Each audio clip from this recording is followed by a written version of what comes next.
Hey friends, let's talk about search intent today, specifically from the perspective of keyword research. Although I'm going to give you 3 tips, and you can definitely use these tips when you're updating your existing content. I, however, want to attack the concept before we ever start writing. My name's Leslie Peterson, and I help bloggers turn their modest websites into thriving online enterprises with SEO, email marketing, and a little hard love encouragement to always move forward consistently and with a plan. What do I mean by search intent? Well, what is the searcher really looking for when they type a keyword or key phrase into the search box? That's what search intention is. Most SEOs like to talk about 4 different intention types. You might have heard it before from an SEO talk. You might have read an article about it. And if you have one of the common keyword research tools, then you've probably seen it in the tools. And I'm talking about informational, navigational, commercial, and transactional keywords. And while these are very important intentions to understand, to get our head around, and take note of before we run off to write a new article, this is definitely just the first layer of understanding when it comes to search intent and keyword research. I want to challenge you to go to the next level. And that is not just understanding whether somebody's getting ready to buy something or they're still in research mode, but to really understand what the key pieces of information are that they're looking for. So let me give you a really extreme example. Back in 2018, if you did a search in Google or any other tool for that matter, and search the word mask, you probably would have seen information about Halloween masks, maybe some beautiful African masks, African art masks, maybe some face masks from a beauty perspective, the kind of purple or green goop that some of us ladies enjoy putting on our faces weekly in order to make us look young again. But you probably would not have seen the type of face masks that were common in 2020 and 2021. You know what I'm talking about. Well, fast forward to today. If you search masks, that's definitely what you're going to see. The blue and white masks that people wore during COVID, some black masks, maybe patterns about how to create your own masks if you want to make them at home. Definitely different intentions for the word masks between 2018 and, let's say, 2022. Here's another example in that same vein. If you search today, I just did this before I came on here with y'all, do face masks expire? There's some crazy convoluted results that show up. At least as of today, now this can change tomorrow, but as of today, position 1 and position 4 were giving you information about face mask expiration for the kinds of paper masks, the blue and white, specifically paper masks that were worn during COVID. But positions 2, 3, and 5 are answering the question for beauty masks, the kind of masks that you might pick up at Ulta and put on your face in order to decrease the size of your pores. So 2 different types of masks. People are answering the question about expiration for both of those. And you can tell by the search results that are coming up on page 1, Google still hasn't figured out what kind of face mask expiration dates people are really looking for. So, hell of a ride through since 2020 and the way things have changed, but those are just really extreme examples. The truth is that search intention for even the most common keyword is changing over time. It's changing regularly, and it's not as extreme as what we just talked about, or as cut and dry as the masks example, but it's definitely changing. It ebbs and flows just as Google begins to understand what people are looking for and really tighten in on that understanding of what that searcher is after. And as people's needs change and people's questions change. So that's why it's really important that we begin to understand those nuances, because they're typically not going to be, like I said, as cut and dry as the masks, but we begin to understand those nuances of the keyword that we're after, the keyword that we're trying to rank for. So there are 3 steps that I recommend that everyone do in their keyword research phase. And it doesn't matter whether you're doing an informational things to do in post, if you're doing an affiliate post, this applies to any type of those top level intention keywords, any type of post that you're doing that you're looking to have returned in a search results set. These are the 3 things that you want to do and to look for and to understand. So the first one is to really get a good picture of the most important components or the most important components of the answer that somebody's looking for. When somebody types a phrase, even if it's not in the form of a question, when somebody types a phrase into the search bar, they're asking a question. So what are the most important components of that answer that they're looking for? Because there might be 15 different ways to answer the question, 15 different pieces of information that somebody could bring back, but what are the most important ones to them in general?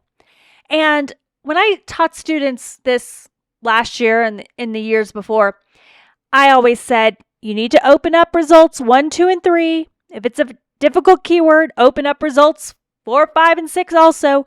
Look at each one of those pages and try to glean an understanding based on how Google has ranked them.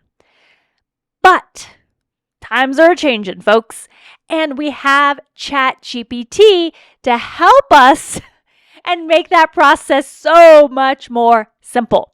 So here's my recommendation to you. Open up your AI tool of choice. For me, that's Chatgpt. Do not ask it to write you an outline. Do not ask it to write the article for you. Do not ask it what the most important components are for ranking for SEO. It's not going to be able to help you in that way, not the way you're after. But what you can do is ask it, give it the keyword, and ask it what the most important critical elements are for someone who's doing that search. There you go. It's pretty easy. I like to say, give me 2 or 3 things. It narrows the list down because, again, we know Chatgpt can be really verbose. I don't care about all of them. I care about the most important 2, 3, 4. That's what I want Chatgpt to return to me. So that's step number 1. You have to really get a clear understanding of the most critical questions or components of the question that person's after, that searcher is looking for. It used to take a lot of effort. Now, you ask Chatgpt. Okay, here's step number 2. Asking the AI is really easy. But step number 2 is where so many people fall short. Are you ready? You have to actually take that information and apply it to your post. I want you to not ask Chatgpt for an outline for your post. I want you to outline your own post based on your own authority and your own experience. But as you're doing that, organize your outline, or if you've already outlined it, reorganize your outline to accommodate those questions. We know that Google and all the other search engines now are using AI to return a result set, right? They're using AI to determine which one of the billions of articles out there is best to return in position 1, in position 2, and position 3. So let's ask an AI tool to help us understand how they're ranking the best result for the best result. Tell us that information, and then let's take that information and use it. So that means taking those 2, 3, 4 ideas that Chatgpt gave back to you and putting those at the beginning of your outline. Not strewn within your outline, not at the bottom, definitely not as an FAQ. We know what's happened there. Not in the all thrown into the introduction, but at the beginning of the critical meat of your article. I'm going to give you an example. We've started homeschool back again here in this house. The young one's in 6th grade, so I used Chatgpt to help me with this idea. I said, what are the 2 to 3 most important questions that a searcher has when they're looking for 6th grade homeschool curriculum? And here's the 3 it gave me back. What subjects and materials are needed? How does the curriculum align with the educational standards for the state? And where can I find support or guidance for teaching this? There you go. That's what people are looking for when they type it in. Now, is it what I was looking for? Is it what you're looking for? Maybe, maybe not. But we're not writing to meet the needs of, for us, we're writing to meet the needs of the general public. And this is the way to get there. So I'm not going to start with a story about how my kid's in 6th grade now and how challenging it's been and how I went out to the store to look for some curriculum. I'm not starting there. I'm not starting with a huge intro like that. With all of that backstory, I'm jumping into the meat of the article with what subjects and materials are needed for 6th grade. There you go. The answers are there for you, right? Chatgpt is giving you the answers, but you've got to apply it. That's number 2. You've got to apply it in the meat first. Now, am I saying not to include your own experiences? Absolutely not. Absolutely not. Those experiences are now a critical component of ranking for this content also. But I don't want you to start with a 3-part story about how you are looking for 6th grade homeschool curriculum.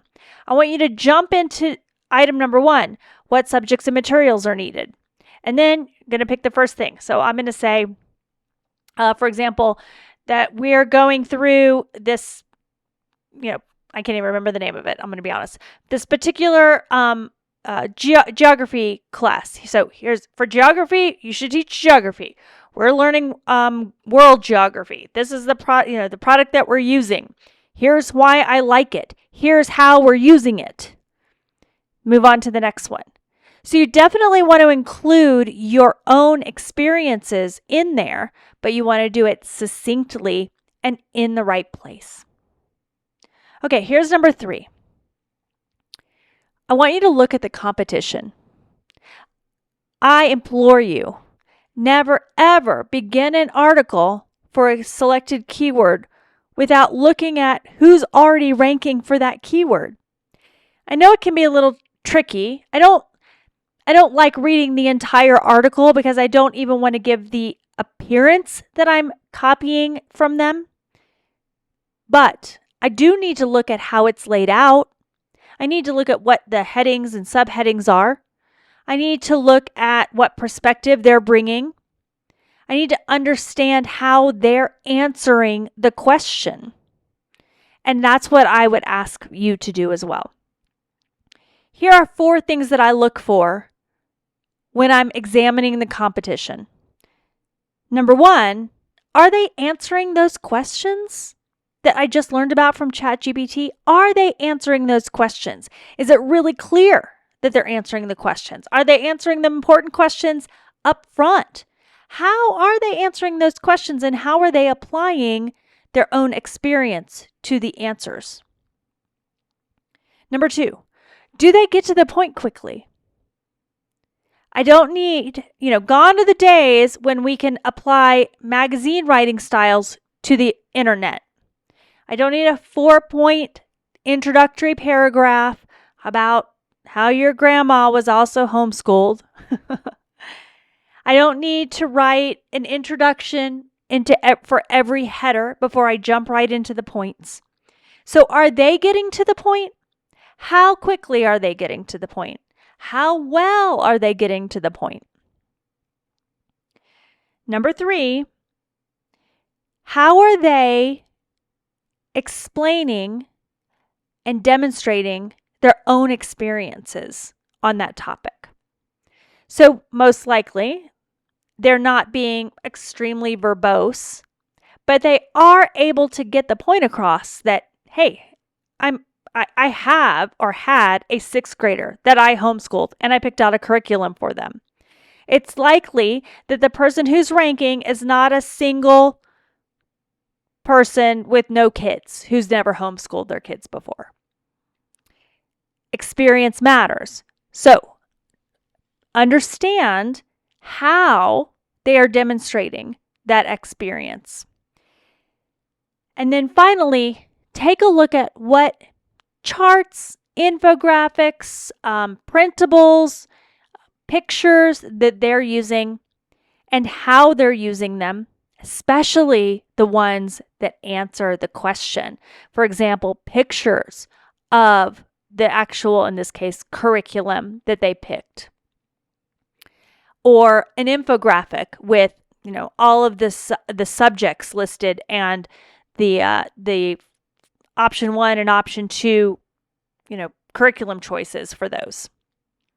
So the 4 questions or the 4 things you're looking at when you examine the competition, are they answering those key components of the question that the searcher has? Are they getting to the point quickly? Are they demonstrating experience, and how are they demonstrating experience? And what charts, graphs, infographics, photos, other ancillary pieces of information have they added to make it easy to understand? So that is how I recommend understanding search intent when you're doing keyword research and, of course, when you're updating your posts. Now, I know this audience.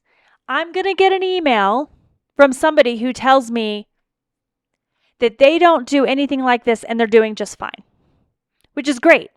I think that's fantastic. But I'm here to tell you, Google is flexing right now. They are showing their might.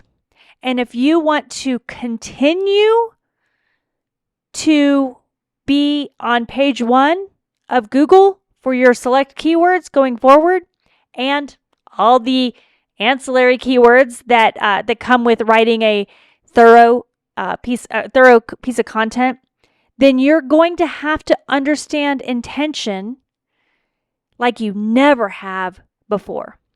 I absolutely want to celebrate the successes that you've already had, but I want you to be open to how search is changing rapidly at a almost disruptive pace. And I want you to learn how to develop different ways of thinking about answering those questions for your audience. For some of us, it's going to take moving out of our comfort zone. Some of you don't want to do this. You don't want to look at the competition before you write an article. You don't want to understand search intent. You have an idea, you're ready to present your findings, and gosh darn if anybody's going to get in your way. And I love that about you. I think that's amazing. But I want to challenge you to put your ego aside and to think about the person who's reading it. Understand what's most important to them to hear, not what's most important for you to say. We want to go beyond, I'm going to use this analogy that I heard the other day, go beyond barfing out our own perspective, go beyond just trying to rank for a particular keyword, and land in a place where we're truly trying to meet the needs of the people we're writing for.